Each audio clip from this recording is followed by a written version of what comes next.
hidup. Ketakutan terbesar itu manusia itu kematian. Dan keinginan manusia itu kehidupan. Kalau yang kamu takuti kematian dan yang kamu inginkan kehidupan, mengapa engkau tidak mempercayakan jiwamu kepada Kristus yang telah mengalahkan kematian itu? Dan dengan dikalahkannya kematian, dia memberikan hidup melalui kebangkitannya itu. Mengapa kamu tidak percaya kepada dia? Saya sudah bilang, satu-satunya alasanmu menolak dia hanyalah kesombonganmu dan kelicikanmu. Berusaha menyelamatkan dirimu sendiri, sebagaimana agama di seluruh dunia ini mengulang dosanya Adam. Jadi semua agama di luar daripada Kristus. Kekristenan itu bukan agama, itu hidup. Semua agama di dunia ini berusaha mengulang dosanya Adam. Saya berkata seperti ini bukan karena saya tidak toleran dengan semua agama. Justru karena saya mau memberitahu fakta kepada siapapun. Bahwa kalau anak-anak muda di sini, kamu kompromi dengan imanmu, kamu jual Kristus. Kamu berdiri di tepi jurang kebinasaan. Kamu tinggalkan gereja, kamu tinggalkan Kristus. Kamu hanya menghadap kepada kepalsuan dunia. Ketika kamu mati, apa yang di dunia ini akan menjadi fana. Keadaan kamu di dalam kematianmu menentukan seperti apa kamu dalam hidup yang kekal itu. Perjuangkanlah Kristusmu. Kalau kita tahu hanya dia yang dapat menolong kita, sebab dia di dalam sejarah dunia yang telah bangkit dari mati. Ia disaksikan oleh ratusan orang dalam kebangkitannya. Sehingga semua orang yang menyaksikannya rela mati demi dia. Kalau hanya dia yang dapat menolong kita, lalu mengapa kita tidak sungguh-sungguh mengikut dia? Mengapa kita tidak sungguh-sungguh memberikan hidup kita kepada dia? Mengapa kita tidak sungguh-sungguh memberikan jiwa kita kepada dia? Mempersembahkan hati yang kudus dalam perkenanan Allah. Mengapa kita tidak sungguh-sungguh mau mengejar dia? Kalau kita tahu hanya dia yang dapat menolong kita. Bahkan di dalam dunia ini pun kalau kamu tahu, itu gurumu yang sangat hebat. Itu saudaramu yang dapat tolong kamu. Kamu baik-baikin dia. Ada saudaraku, nanti kalau aku pesta, aduh dia bisa bayarin pestaku. Kau baik-baikin tuh saudaramu. Kalau ada saudaramu yang pintar, kamu mau ingin kuliah lalu mendapatkan ujian, kau baik-baikin saudaramu itu, biar dia dapat menolongmu. Karena kamu tahu dia yang kamu butuhkan. Kalau kamu tahu bahwa hanya Kristus yang bisa menolongmu dan dia yang kamu butuhkan dari masalah batinmu, mengapa kita tidak sungguh-sungguh mengikut dia? Mengapa kita tidak sungguh-sungguh memberikan jiwa kita kepada dia? Apakah alasanku? Apakah alasan Elia Myron tidak memberikan jiwanya kepada Kristus dengan sungguh-sungguh? Kalaupun ada alasannya hanya kesombongan dan kelicikan. Manusia itu licik. Sama seperti nenek moyang kita, licik. Jadi dunia ini itu cerminan. Kejadian itu kalau Anda baca, pada mulanya Allah menciptakan langit dan bumi, amin, dan lain sebagainya. Enggak sekedar itu ada makna yang perlu dicari. Karena ini semua hikmat yang dari Allah. Dan hikmat itu tersembunyi dan makanya betul sabda Tuhan kita, carilah dahulu kerajaan Allah, maka semuanya ditambahkan cari dulu kerajaan itu. Maka semuanya ditambahkan kepadamu, semuanya di situ itu apa? Hikmat. Karena hikmat itu yang paling kaya. Karena orang miskin pun, tapi kalau dia berhikmat, dia bisa bahagia. Sebaliknya orang yang sangat kaya raya, banyak uangnya apa segala macam, waduh, tapi dia tidak punya hikmat, hidupnya seperti di dalam kesengsaraan. Banyak sekali pertarungannya dengan apa yang seharusnya tidak dia tarungi di luar daripada Tuhan, karena ia tidak menempatkan dirinya pada aras di mana Kristus itu berdiri. Jadi Kristus itulah kekayaanmu, anak-anak muda. Dialah satu-satunya kekayaanmu. Dialah satu-satunya pengharapanmu. Dialah satu-satunya apa yang dapat menolongmu. Iman, pengharapan, dan kasih yang terbesar diantaranya adalah iman itu timbul dari kasihmu kepada Allah. Dan pengharapanmu itu timbul dari imanmu. Kalau kamu mau diselamatkan oleh karena iman, maka kasihilah Allah. Makanya Kristus itu tidak pernah berdusta. Dia mengatakan hukum yang terbesar bukan beriman. Hukum yang terbesar adalah kasih. Karena kalau kita nggak mengasihi dia, kita nggak akan beriman kepada dia. Dan kalau kita tidak punya iman, kita tidak punya pengharapan di dalam dia. Inilah yang terbesar. Dan inilah yang terpenting dalam hidup pertobatan kita. Jadi mari kejar Kristus itu. Kemana dia pergi, ngekorlah sama dia. Jadi seperti anak kecil, kemana anak bayi pergi, kemana orang tuanya pergi, ke situ anak bayi itu pergi. Kemana Tuhan bawa kamu, ke situlah kamu pergi. Sekalipun kamu dibawa ke tempat yang begitu gelap, tapi kalau kamu mengasihi dia, kamu yakin dia akan menolongmu. Jangan percaya kepada para pembesar dan para bangsawan. Karena ketika ia mati, maka lenyaplah maksud-maksudnya. Kamu jangan percaya kepada janji-janji palsu, penyelamat palsu dunia ini. Aku akan memberikan engkau seperti ini, seperti ini. Dan sebagai hal yang terakhir saya mau katakan, peliharalah kemurnianmu. Kalau kamu tidak murni dalam mengikut Tuhan, kita akan rusak. Ketidakmurnian itu seperti apa? Sekalipun saya merendahkan diri, tapi kalau merendahkan diri untuk dipuji, itu kerendahan hati yang palsu. Itulah ketidakmurnian. Ketidakmurnian mengikut Tuhan. Tuhan, tolonglah aku agar aku mengikut Engkau. Agar aku dapat sungguh-sungguh denganmu. Tapi kalau kamu berharap hal yang lebih daripada itu, itulah ketidakmurnian itu. Jagalah hatimu supaya murni. Ketidakmurnian itu menimpa semua orang Kristen, termasuk saya. Ketidakmurnian itu menyakiti semua orang. Nah, berjuang menjadi murni itulah yang sangat sulit dalam hal mengikut Kristus. Sebab kita minta sesuatu daripada Dia. Apakah Anda pernah merenungkan mengapa Tuhan belum mengizinkan kamu berhasil dalam pertobatanmu? Mungkin Anda sedang berjuang melawan dosa-dosamu, tapi mengapa Tuhan belum berhasil mengizinkan kamu? Belum mengizinkan kamu berhasil dalam semuanya itu. Karena kamu belum murni. Karena kalau kamu murni itu akan seperti Maria. Maria dan Paulus. Maria itu di dalam perutnya Allah itu berdiam.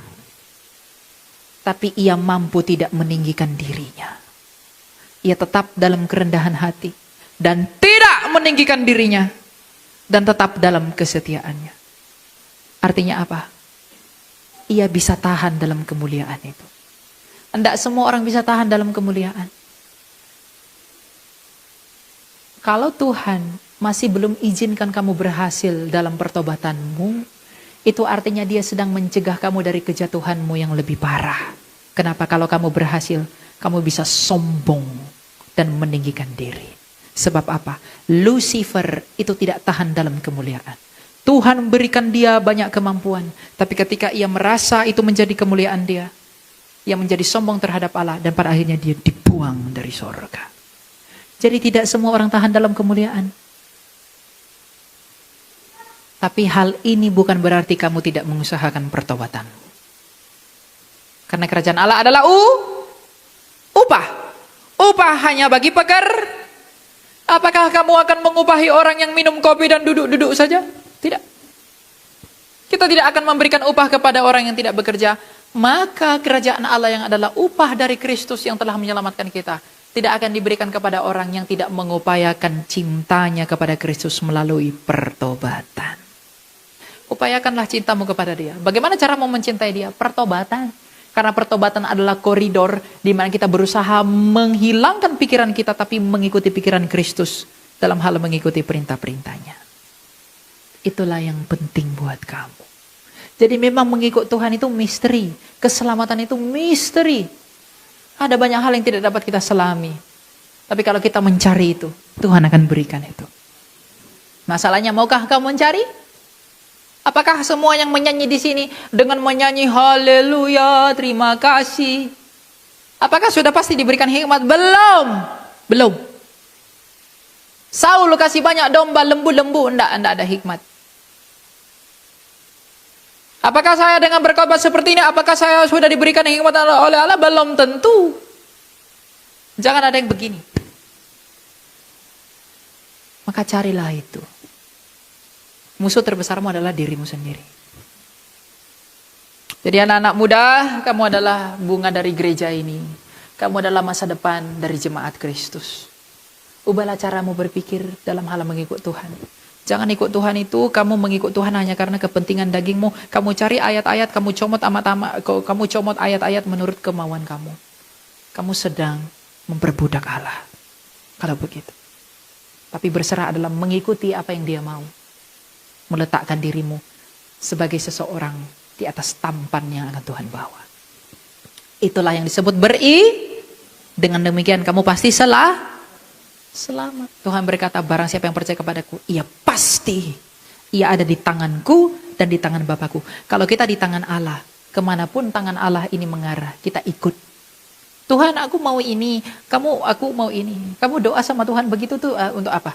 Untuk keinginanmu kan? Bukan untuk keinginan Allah, bukan? Itu salah.